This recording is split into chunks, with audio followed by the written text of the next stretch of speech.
Welcome dear ऑकर्ड्स। आज मैं आपको एक मजेदार मूवी समझाने जा रहा हूं जिसका नाम है Navy SEALs versus Zombies. Movie की शुरुआत में एक पुलिस वाला एक वैन की जांच करने जा रहा होता है क्योंकि उसको वैन के आसपास कोई गड़बड़ महसूस होती है।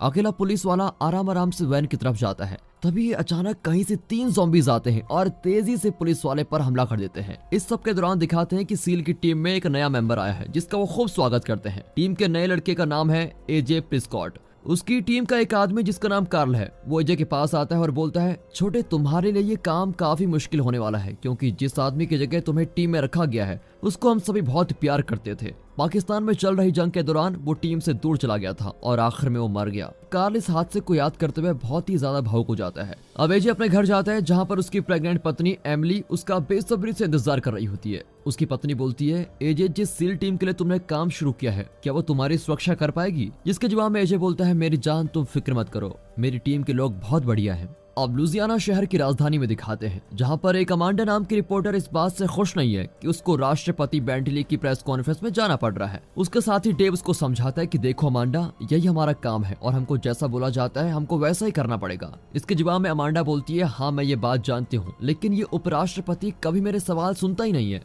थोड़ी देर तक फिर अपना भाषण देने के बाद बेंटली वहां पर आए लोगों से बोलता है, चलिए अब आप लोग अपने सवाल पूछ सकते हैं। अमांडा एज यूजुअल अपना हाथ खड़ा करती है ताकि वो कुछ सवाल पूछ सके, लेकिन एक और बार बेंटली उस पर कोई ध्यान नहीं देता। अब जिस समय प्रेस कॉन्फ्रेंस चल रही होती है तभी बिल्डिंग के बाहर खड़े सुरक्षा कर्मियों को कुछ अजीब महसूस होता है। एक एजेंट को जांच करने के लिए भेजा जाता है लेकिन उसको वहां कोई नहीं मिलता। प्रेस कॉन्फ्रेंस के खत्म होने के बाद बेंटले अपनी टीम के साथ बाहर आता है और उसी समय उनको कुछ खतरनाक देखने को मिलता है। उनके सामने ही एक औरत पर ज़ॉम्बी हमला कर देता है। तभी एक सुरक्षा कर्मी उस ज़ॉम्बी को गोली मार देता है और फिर बेंटले को वापस बिल्डिंग में ले जाया जाता है। अब जिस वक्त उपराष्ट्रपति की सुरक्षा करने वाली टीम इधर उधर फैल रही होती है उसी वक्त बाहर के लोगों पर ज़ॉम्बीज हमला करना शुरू कर देते हैं। जिन लोगों पर हमला होता है वो कुछ ही समय में ज़ॉम्बीज में बदल जाते हैं। यहाँ जब एजे अपनी पत्नी के साथ समय बिता रहा होता है तभी उसको एक कॉल आती है और उसको जल्दी से काम के लिए बुला लिया जाता है। उसको कॉल पर ज्यादा कुछ नहीं बताया जाता, इसलिए वो अपनी पत्नी को बोलता है, मुझे नहीं बताया गया है कि हमारा क्या मिशन है, इसलिए मैं कब आऊंगा या आ भी पाऊंगा इसकी कोई गारंटी नहीं है। अब लेफ्टिनेंट कमांडर शीर को दिखाते हैं जो सील के लोगों को लुजियाना में हुए हादसे के बारे में बताते हैं। उनको बताया जाता है कि उपराष्ट्रपति भी लुजियाना की राजधानी में है। अब शीर आगे बताता है कि बेंटले को बचाने के लिए जरूरी कदम उठा लिए गए हैं और FBI ने अपनी स्पेशल टीम को भेज दिया है, लेकिन हमारा उनकी टीम से कोई संपर्क नहीं हो पाया। अब शीर आगे बताता है कि तुम लोगों का सबसे जरूरी काम है उपराष्ट्रपति जी को बिल्डिंग से सही सलामत बाहर निकालना।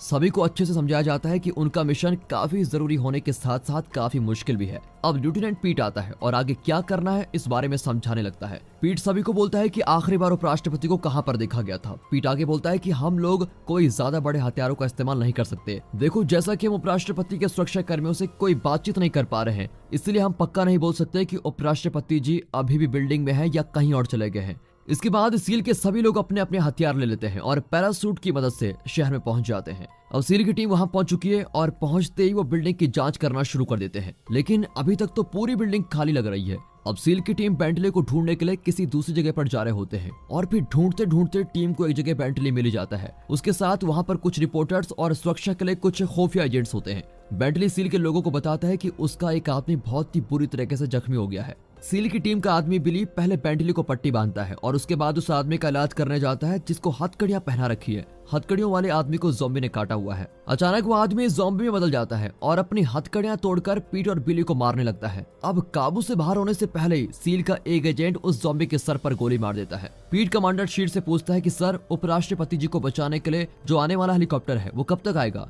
जिसके जवाब में शीर बोलता है, तुम्हारा काम उपराष्ट्रपति जी की सुरक्षा करना है और तुम फिक्र ना करो, हेलीकॉप्टर जल्दी वहां पर आ जाएगा। इस सब के दौरान CIA की एजेंट स्टेसी थॉमस आती है जो समझाती है कि सील के लोग किसी मुसीबत का सामना कर रहे हैं। स्टेसी शीर को बोलती है, ये हमला एक जैविक हमला है, मेरे पास एक ऐसा इंसान है जो कि शायद इस सब को रोक सकता है, लेकिन वो इंसान भी लुजियाना में ही है। वो आगे बोलती है, तुम्हें मेरे उस दोस्त को भी बचाना पड़ेगा और ये काम तुम्हारे आदमी कर सकते हैं। कमांडर शीर इस बात के लिए सहमत हो जाता है और पीट को बोलता है, पीट, टीम को थोड़े ज्यादा लंबे समय के लिए वहीं रुकना पड़ेगा क्योंकि कुछ और लोगों को तुम्हारी जरूरत है। साथ ही पीट को यह भी बोला जाता है कि उन्हें उन लोगों की सुरक्षा करनी है जिनको ज़ॉम्बीज ने काट लिया है। स्टेसी शीर को बोलती है कि हमारी लड़ाई एक ऐसे वायरस से है जो कि इंसानों पर हमला करके उन्हें ज़ॉम्बीज में बदल देता है। अब शीर अपने लोगों से बोलता है कि ज़ॉम्बीज से बाहर शहर में आने जाने वाले सभी रास्ते बंद कर दो, क्योंकि हम इसी तरह इस वायरस को एक जगह पर रख सकते हैं। अब पीट उपराष्ट्रपति को बोलता है, सर आपको और आपके लोगों को छत पर चलना होगा क्योंकि जल्द ही हेलीकॉप्टर आने वाला है। इसके बाद वो पूछता है क्या किसी को ज़ॉम्बी ने काटा है, लेकिन सभी लोग मना कर देते हैं कि नहीं नहीं, हमें किसी ज़ॉम्बी ने नहीं काटा। तभी बेंटली के लिए काम करने वाली एक औरत मार्गरेट बड़ी बीमार लग रही होती है। वो बाथरूम में जाती है और अपने घाव को पट्टी से साफ करती है। बिल्डिंग के बाहर एजे पीट से पूछता है, सर क्या मैं ज़ॉम्बीज को मार दूं, क्योंकि वो बहुत सारे आम लोगों पर हमला कर रहे हैं। लेकिन पीट ऐसा करने से मना कर देता है और बोलता है, एजे अगर हम ऐसा करेंगे तो वो ज़ॉम्बीज हम पर भी हमला कर सकते हैं, जिसकी वजह से उपराष्ट्रपति जी पर कोई खतरा आ सकता है। कुछ समय बाद दिखाते हैं तो एक ज़ॉम्बी सील ऑफिसर ट्रेविस के पास आने लगता है। ट्रेविस पीट से गोली चलाने के लिए पूछता है, लेकिन वो लेट हो जाता है और आखिर में ज़ॉम्बी उसको काट लेता है। फिर बिली को ट्रेविस की हालत देखने के लिए भेजा जाता है, लेकिन इन्फेक्शन काफी फैल चुका है और वो मर जाता है। FBI की टीम का एक आदमी ज़ॉम्बी में बदल जाता है और वो उपराष्ट्रपति के आदमी पर हमला करने लगता है। पीट ज़ॉम्बी को पीछे से पकड़ता है और ज़ॉम्बी के सर पर ही गोली मार दी जाती है। कुछ समय बाद दिखाते हैं तो पीट को बताया जाता है कि हेलीकॉप्टर लगभग आ ही चुके हैं। अमांडा डेव को बोलती है, हमें इन लोगों के साथ नहीं जाना चाहिए क्योंकि यह हमारी जिंदगी का बहुत अच्छा मौका है। शुरू में डेव ऐसा करने से मना कर देता है, लेकिन आखिर में वहीं रुकने के लिए मान ही जाता है। जब अमांडा पीट को बताती है कि वो और डेव यहीं रुकने वाले हैं, तब जवाब में पीट बोलता है, देखो रुकना या ना रुकना तुम्हारी मर्जी है, पर मैं साफ साफ बता देता हूँ कि इसके बाद तुम्हें बचाने कोई नहीं आएगा। अब उपराष्ट्रपति और उसकी टीम हेलीकॉप्टर से जाने लगती है, लेकिन कुछ दूर जाते ही हेलीकॉप्टर नीचे गिर जाता है, जिसका मतलब यही हो सकता है कि उपराष्ट्रपति की टीम का वो इंसान ज़ॉम्बी में बदल गया होगा जिसको इन्फेक्शन हो रखा था और उसी ने हेलीकॉप्टर में हमला शुरू किया होगा। शीर बोलता है कि पीट अब तुम्हारा नया मिशन है लेबोरेटरी में फंसे हुए वैज्ञानिकों को बचाना, क्योंकि वही लोग एक आखिरी रास्ता है जिनकी मदद से हम ज़ॉम्बी को रोक सकते हैं। इसके बाद शीर अपने आदमियों को एक नया काम देता है। शीर ने सील की टीम को बोल दिया है अगर उन्हें कोई खतरा दिखे तो वो उसको मार सकते हैं। पीट एजे को बोलता है तुम्हें अमांडा और उसके साथी का ध्यान रखना है। अब सील की टीम अपने नए मिशन पर चले जाते हैं जो कि वैज्ञानिकों को बचाना है। एजे और उसके साथ आए दोनों रिपोर्टर्स पर बहुत सारे ज़ॉम्बीज हमला कर देते हैं, इसलिए वो लोग बाकी की टीम से अलग हो जाते हैं। अब पीट उनको बचाने के लिए वापस जाने से मना कर देता है, क्योंकि उसको एजे पर विश्वास है कि वो दोनों रिपोर्टर्स को लेकर लेबोरेटरी पहुंच जाएगा। अब ज़ॉम्बीज के पीछे पीछे आने के बाद भी सील की बाकी टीम उस जगह पहुंच जाती है जहां से वैज्ञानिकों को बचाना है। जैसे ही वो सही सलामत लेबोरेटरी के अंदर पहुंचते हैं, वो वैज्ञानिकों की तलाश में ऊपर जाने लगते हैं। वहां पर वो लैरी नाम के एक पहरेदार से वैज्ञानिकों के बारे में पूछते हैं और लैरी उनको रास्ता दिखाता है। लैरी उनको ये भी बताता है कि सर रास्ते में जाते हुए आपको बहुत सारे ज़ॉम्बीज मिलेंगे, क्योंकि वो जगह पूरी ज़ॉम्बी से भरी पड़ी है। अब एजे और उसके साथ घूम रहे दोनों रिपोर्टर्स लेबोरेटरी पहुंचने की कोशिश करते हैं। एजे देखता है कि ज़ॉम्बी में बदल चुकी एक बच्ची उनकी तरफ आ रही है। डेव एजे से बोलता है, एजे सर इसके ज्यादा पास आने से पहले ही आप इसको मार दो, लेकिन एजे गोली चलाने में बड़ा हिचकिचाता है और अपनी बंदूक नीचे कर देता है। वो लड़की को बोलता है, बच्चे तुम डरो मत, मैं तुम्हें कुछ नहीं करूंगा। लेकिन अचानक ही ज़ॉम्बी हमला कर देती है और एजे की बाजू पर काट लेती है।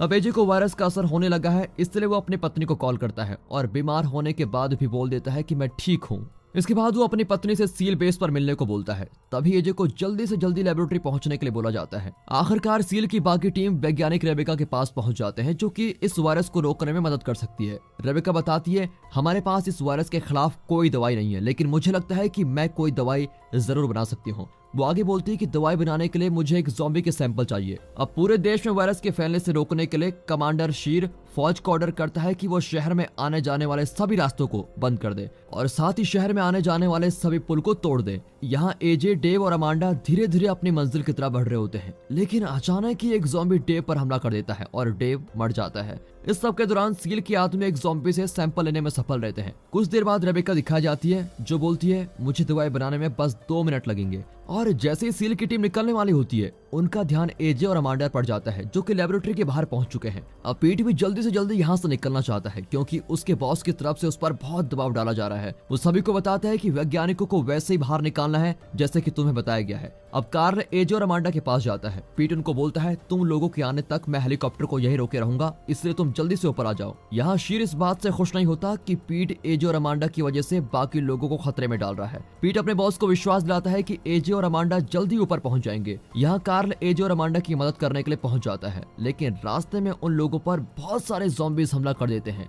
कार्ल वहीं रुकने का तय करता है ताकि एजे और अमांडा को वहां से भागने का समय मिल जाए, पर बेचारा कार्ल खुद ही मर जाता है। अब एजे और अमांडा सील की बाकी टीम के पास पहुंच गए हैं। सभी लोग हेलीकॉप्टर में जाते हैं, लेकिन कार्ल उनके साथ नहीं है। जब पीट एजे से हेलीकॉप्टर में जाने को बोलता है, तब एजे बताता है कि मुझे एक ज़ॉम्बी ने काट लिया है, इसलिए मैं आप लोगों के साथ नहीं चल सकता।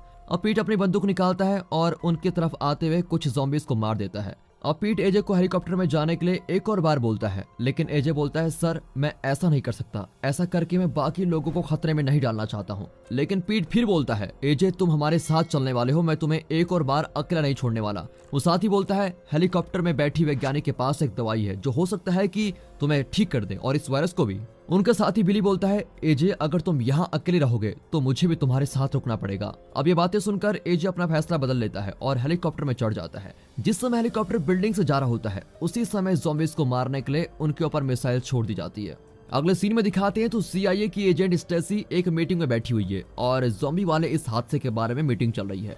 मीटिंग इस बारे में है कि इस हादसे के दौरान सील की टीम को इतने खतरे में क्यों डाला गया। अब जाकर बताया जाता है कि एजे और उसके साथियों को ये बीमारी नहीं हो सकती क्योंकि उन्हें दवाई दी गई थी जिससे उन लोगों के शरीर में बदलाव आ गया है। ये दवाई बहुत ही ज्यादा ताकतवर है जो कि खासकर इस वायरस से बचने के लिए बनाई गई है। अब एजे को दिखाया जाता है जो कि अपनी पत्नी एमिली से मिलता है। एजे ने अपने बच्चे का नाम भी सोच लिया है, वो अपने होने वाले बच्चे का नाम कार्ल रखने वाला है। वो अपने बच्चे का नाम कार्ल इसलिए रखना चाहता है क्योंकि कार्ल ने एजे और अमांडा को बचाने के लिए अपनी जान कुर्बान कर दी थी। और दोस्तों इसी के साथ ये ज़ॉम्बी मूवी यहाँ पर खत्म होती है।